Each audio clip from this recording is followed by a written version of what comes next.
just a little bit of rambling about Dying Light 2, sort of like my final impressions of the game after 150 hours. It was a wild ride. I definitely cranked in a lot of hours a lot quicker than I have playing the original Dying Light, in which I only clocked in about 120 hours after half a decade on PS4/PS5. However, on PC, I probably have close to 200 hours after all those years. So I did put in quite a bit. However, in terms of post-game, I probably have more hours in this game. Even though I feel like there's, in some ways, some conflicting feelings in that I don't feel like there's as much to do now that I've got, most of the weapons that I want. I've got the codec charm to give infinite durability to all weapons that allow for a charm. And I'm really happy that I was a part of this journey. Right now the game is on hard. But I'm kind of just waiting to see what the future will bring for the game. When it comes to other games like Far Cry, which I couldn't even finish, the 6th one. And when it comes to, The Witcher and Assassin's Creed, which are some of the games I have the highest amount of hours in the post-game, it kind of makes me wonder how I'm going to feel about this game as time goes on. And we have perhaps DLC, New Game Plus, near the VNC Tower, getting rid of that fog, all things that have been rumored that will happen. It'll be interesting to see at that point if I just want to come back and revisit it. This is one of the games that I've been the most aggressive with in terms of plowing through, again, the campaign and the story. But it's also one of the games that, even though I don't have a lot of flaws that I can speak of in words, I'm kind of felt left like there isn't much for me to do. There's not a lot of incentive compared to the first game. The world of Dying Light 2, in my opinion, is prettier. It's more beautiful. I don't mean graphically, I just mean like the layout as a whole. It's a world I really like. Now, that doesn't mean I don't like the first game. It's just something about this one that I truly, truly adore. But in the first game, I felt like there was a lot more reasons for me to continuously be looking for, materials and blueprints, and it was just exciting for me to be able to do that, to constantly keep looking. And I don't know, that's just really what kept me going back a lot. In this game, I think part of the reason I have a hard time finding much to do is because the weapons, again, as a lot of people know that have played this game, there we go. Like your end game is just going to this area, running around and grabbing weapons. There's like virtually, no challenge. And it's frustrating because, I don't know, it's, in terms of the loot, I just feel like it was really a missed opportunity. It could have been so much more. I would have loved having, blueprints or just something different than what we have. Now, this world here is a little bit creepy, and I kind of like that. This is the part where people were saying near the VNC Tower that we should get rid of the fog or the smoke or whatever you want to call it, and I think it's gonna happen, but I want to show you what it looks like on hard. Even with some of the best armor. When you're in this area here, as you can tell, there's a lot more unsavory bastards. It's definitely a lot more aggressive. You get a lot more of these, whatever you want to call them. I'm actually going to turn down the difficulty because I am going to get my ass kicked. Plus you could, do it on the fly, which is another thing I love about this game. Dying Light 1, those features were harder to come through. You had to, like, go to advanced mode. It was just kind of really all messed up. When you wanted to fast travel, that was a little bit convoluted as well. In this version of the game, it's such a huge improvement. Anyhow, you could see that this area, even though everything is scaled post-game, it's more difficult. There's more enemies, they're more aggressive. So getting rid of the smoke would remove some of that hardcoreness that this area brings. Don't forget, when you're done the game and you're in post-game, it'll still look the same in the terms of the level for the zones. If you look here at downtowns 2 to 3, this is a level, 3 to 4. It's pretty hardcore. Over here, we've got, 5 to 6. This is the beginner area, 1 to 2. And that still translate in post-game. You'll still feel like you're in a lower level zone when you're here. And when you're here, it will feel like it's a step up because it did ramp up in difficulty when you were playing through the campaign. So I wish there was a little bit more, balance in the difficulty from zone to zone. I don't like having a zone harder than the other one. Maybe while you were playing the game, fine. But even then, I don't like that shit in video games. A lot of people always... Well, that's not true. A lot of people always say to other people, not to me specifically, well, what would make it better? See, look, it's just a small section that's got all the smoke that's hard to see through. I'll tell you what makes an RPG. A lot of people say, well, I want to feel that sense of power. I don't want the levels of the enemies to scale with me. Great. So, like in some Assassin's Creed, have the ability to turn that on and off, and even within it have extra features as to how you want the level scaling to work. Why? Well, it's simple. It's all about options. The more options you give people, what do? The more people you cater to. The happier people are going to be. You're literally going to make everybody happy. I don't want scaling. Great. Don't turn it on. Oh, I want scaling, but I want it light. Okay, let's do that. Or medium, or whatever the different settings were.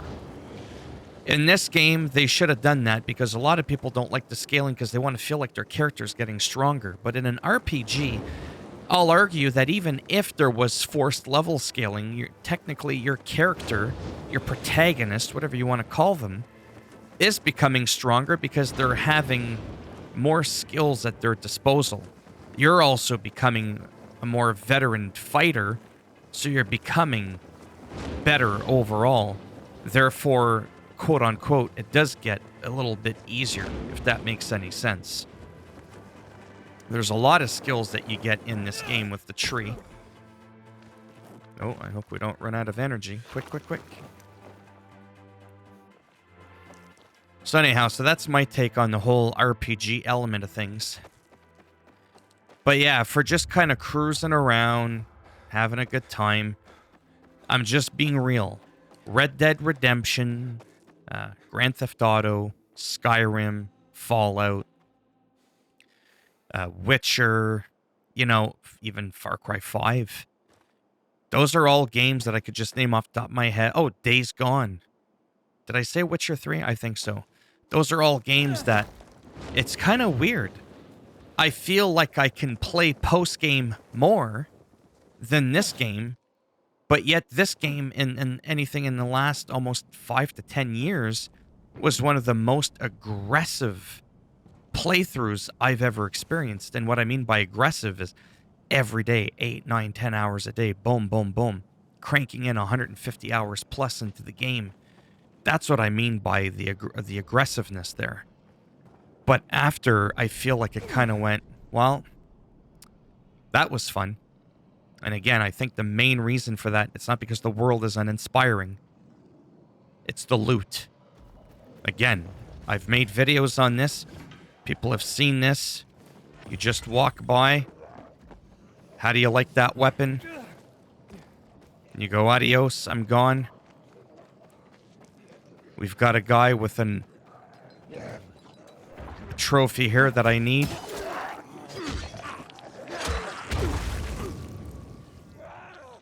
These are good. These are hard to come by, the unique ones. Oh, it gave me a rare. A lot of times it's unique. Oh, fuck off. Kick you in the cock.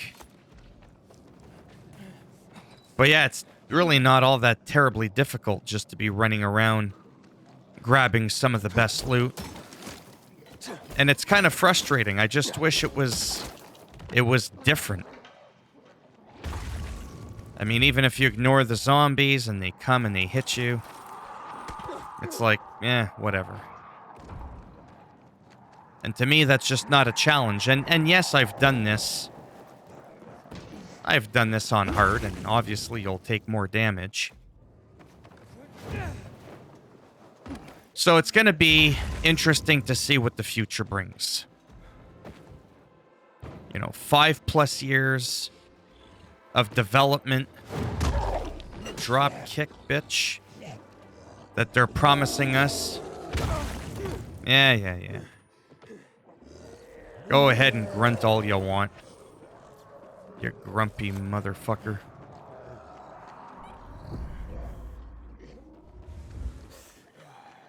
It's like, yeah, I'll just ignore you. If they did the blueprints like they did in the first game, that would have been spectacular. However, I do praise the codec charm. That was a thing of beauty, so that when you do find a weapon, it is just yours forever, like they are in this game. But doing this, as you could see, it's a farce. It's just absolutely ridiculous. So a lot of people might argue, well then don't do it. Don't feed into it. Great, but then how else are you supposed to get weapons? I feel like that was the end game.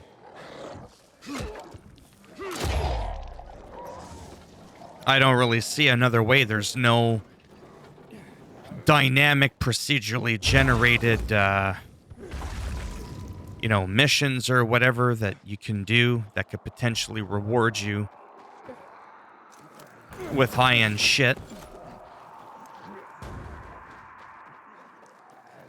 So I don't know. Maybe I'm missing something. But that has been what's been incredibly confusing for me, and I don't know if there's other people that share my sentiment. Or while playing again through the campaign, super aggressive, oh my god, I gotta finish this incredible game. And then you finish it, and you're like, well, alright then. That was that. And not much else to do. But if I look apart from the loot, I mean, yeah, this is a world that I enjoy going through, and I think it looks good. Even on performance mode on the PS5, it looks a little bit sharper, and quality mode, as one would expect, which I played, and then it's at like 30 FPS. Wasn't expecting that. So I'm kind of torn, is essentially what I'm saying. I feel like I'm at a point where I might be ready to take a good break from the game. I've been so aggressive with it.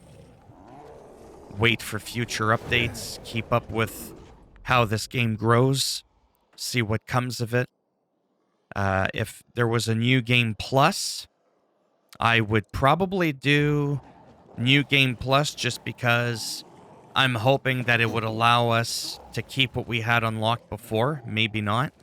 I really don't want to speculate. I don't know how they're gonna do that, but it would be cool if we could max out, 700 stamina, 700 health. As we know, we can only get 1 to 700, and the other one can go up to 500.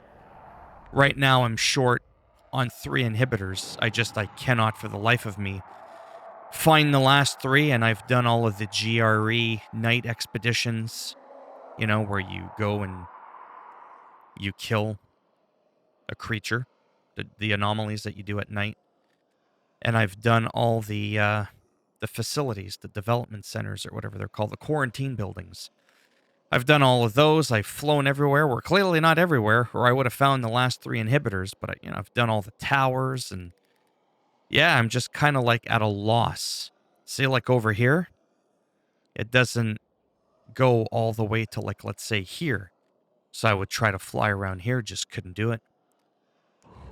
But yeah, really, really excited to see, the future of the franchise. Ay, ay, ay.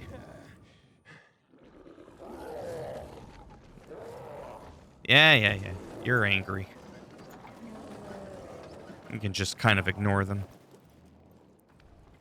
Like for a game like Resident Evil, Village, for example, or 7, or even Resident Evil 2 Remake. Did I loot that one? Whatever. Let me go to this one. Or I might as well go to that one. In some ways, they had more reasons for me to replay the game and keep revisiting it.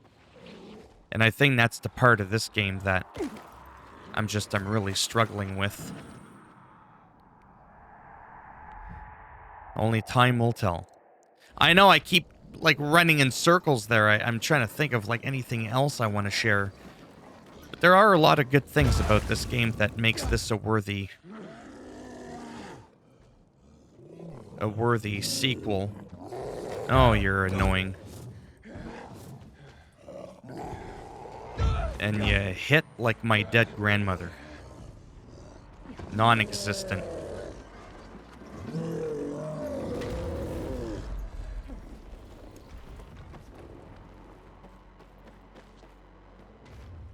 Yeah, so I'm probably going to start.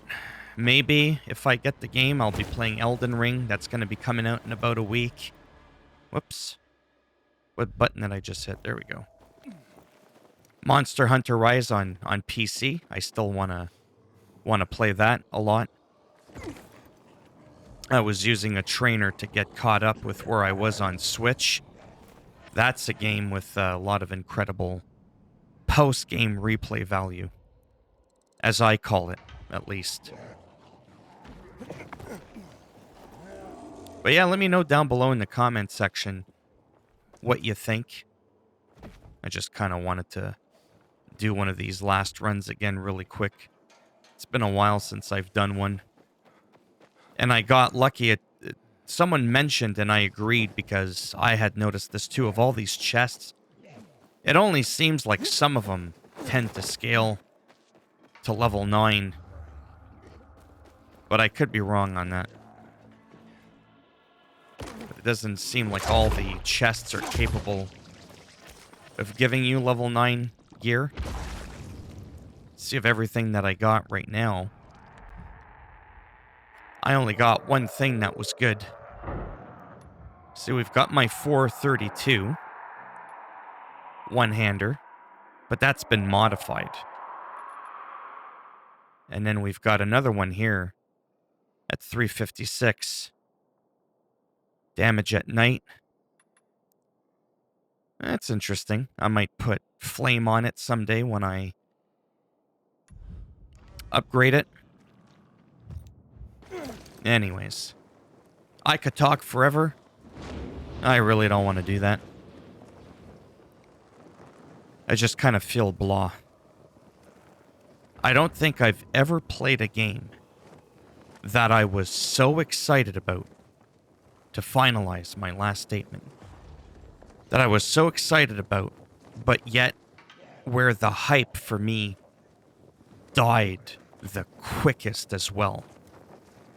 Biggest sugar rush ever, whatever you want to call it. And then it just plummets. It's like, I didn't see that coming through my journey. I really, really didn't. Because like I mentioned earlier, all those games that to this day, I could still play a lot. But with an increased difficulty setting,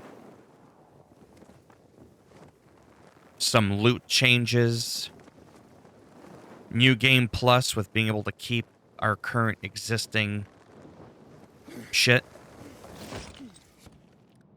I think that would be pretty great. But for now, literally, this might be the last time I play this game for a little while until there's updates, like I said, in which I kind of recap with it, see how it's performing. There was a lot of glitches in the beginning for a lot of people, but for me, it was a smooth ride. I only have 2 quests that are bugged. One because the tower just isn't there because of what happens at the end of the game. And then another one just where the NPC just kind of randomly vanishes into thin air. You know, nothing major. But apart from crashing and all that kind of stuff, no, not really. It's been a pretty smooth ride. I just hope I can hold on to this flying broom because this really makes life a lot easier. Definitely. All right, I am going to wrap it up. That's what he said. So if you liked the video, go ahead, give it a thumbs up. Does greatly help support the channel with the algorithm. See how I got level 6 boots? Well, the world is supposed to scale around you, and I still feel like now that I'm level 9, I shouldn't be getting all this gear that's 7 and 8. It really should be 9, so a rework of the scaling on the gear, I feel should be in the works. But anyways, if you don't want to like the channel, go ahead, give it a thumbs down, and I'll make sure next time you're taking a look at a beautiful view, I'll kick your ass right off the building, and you'll be zombie food. And if you want to subscribe to the channel, I mean, naturally, that would be great. But if not, thanks for stopping by anyways. Take care, and maybe I'll see some of you in the next video. Bye for now.